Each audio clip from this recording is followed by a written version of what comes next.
The Richest Man in Babylon. The 5 Laws of Gold. 1. Gold cometh gladly and in increasing quantity to any man who will put by not less than 1/10 of his earnings to create an estate for his future and that of his family. 2. Gold laboreth diligently and contentedly for the wise owner who finds for it profitable employment, multiplying even as the flocks of the field. 3. Gold clingeth to the protection of the cautious owner who invests it under the advice of men wise in its handling. 4. Gold slippeth away from the man who invests it in businesses or purposes with which he is not familiar or which are not approved by those skilled in its keep. 5. Gold flees the man who would force it to impossible earnings, or who followeth the alluring advice of tricksters and schemers, or who trusts it to his own inexperience and romantic desires in investment. These are the 5 laws of gold as written by my father. I do proclaim them as of greater value than gold itself, as it will show by the continuance of my tale. Here again faced his father. I have told thee of the depth of poverty and despair to which my inexperience brought me. However, there is no chain of disasters that will not come to an end. Mine came when I secured employment managing a crew of slaves working upon the new outer wall of the city. Profiting from my knowledge of the first law of gold, I saved a copper from my first earnings, adding to it at every opportunity until I had a piece of silver. It was a slow procedure, for one must live. I did spend grudgingly, I admit, because I was determined to earn back before the 10 years were over as much gold as you, my father, had given to me. One day, the slave master, with whom I had become quite friendly, said to me, "Thou art a thrifty youth who spends not wantingly what he earns. Hast thou gold put by that is not earning?" "Yes," I replied, "it is my greatest desire to accumulate gold to replace that which my father gave to me and which I have lost." "'Tis a worthy ambition, I will grant.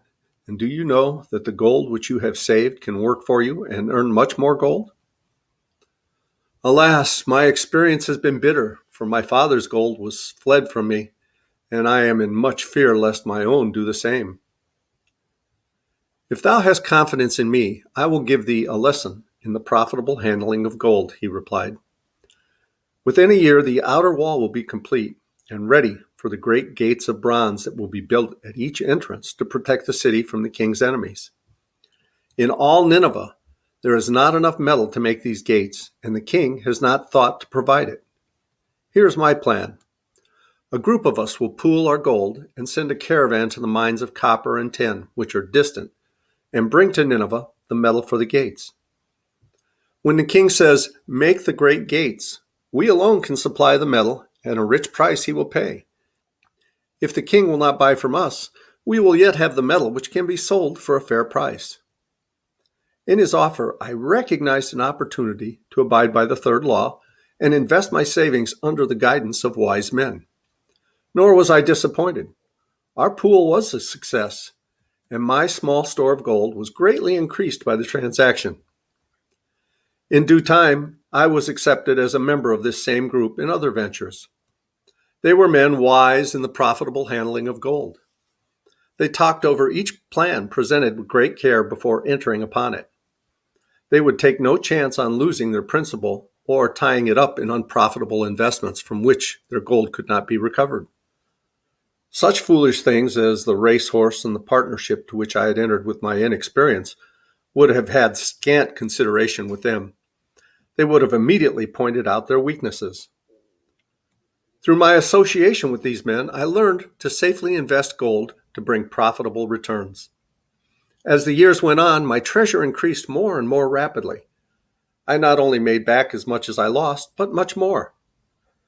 Through my misfortunes, my trials and successes, I have tested time and again the wisdom of the 5 laws of gold, my father, and have proven them true in every test. To him who is without knowledge of the 5 laws, Gold comes not often, and goeth away quickly. But to him who abide by the 5 laws, gold comes and works as dutiful slave.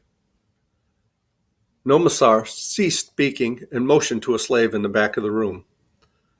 The slave brought forward, one at a time, 3 heavy leather bags. One of these Nomasar took and placed upon the floor before his father, addressing him again. Thou didst give me a bag of gold, Babylon gold.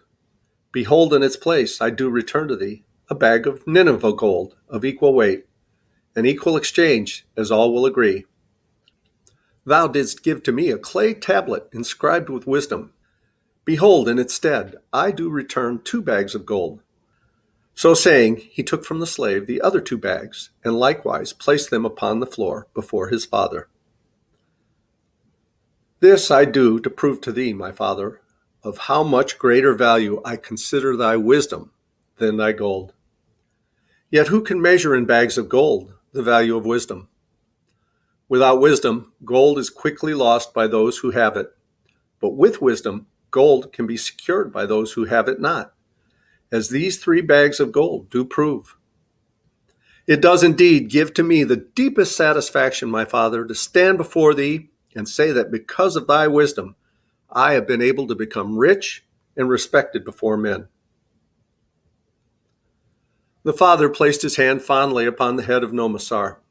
Thou hast learned well thy lessons, and I am indeed fortunate to have a son to whom I may entrust my wealth. Calabab ceased his tale and looked critically at his listeners. What means this to thee, this tale of Nomasar? He continued. Who among thee can go to thy father or to the father of thy wife and give an account of wise handling of his earnings? What would these venerable men think were you to say, I have traveled much and learned much and labored much and earned much, yet alas, of gold I have little. Some I have spent wisely, some I spent foolishly, and much I lost in unwise ways. Dost still think it an inconsistency of fate that some men have much gold and others have naught? Then you err. Men who have much gold when they know the 5 laws of gold and abide thereby. Because I learned these 5 laws in my youth and abided by them, I have become a wealthy merchant. Not by some strange magic did I accumulate my wealth. Wealth that comes quickly goeth the same way. Wealth that stayeth to give enjoyment and satisfaction to its owner comes gradually, because it is a child born of knowledge and persistent purpose. To earn wealth is but a slight burden upon the thoughtful man. Bearing the burden consistently from year to year accomplishes the final purpose. The 5 laws of gold offer to thee a rich reward for their observance. Each of these 5 laws is rich with meaning, and lest thou overlook this in the briefness of my tale, I will now repeat them. I do know them each by heart, because in my youth I could see their value and would not be content until I knew them word for word.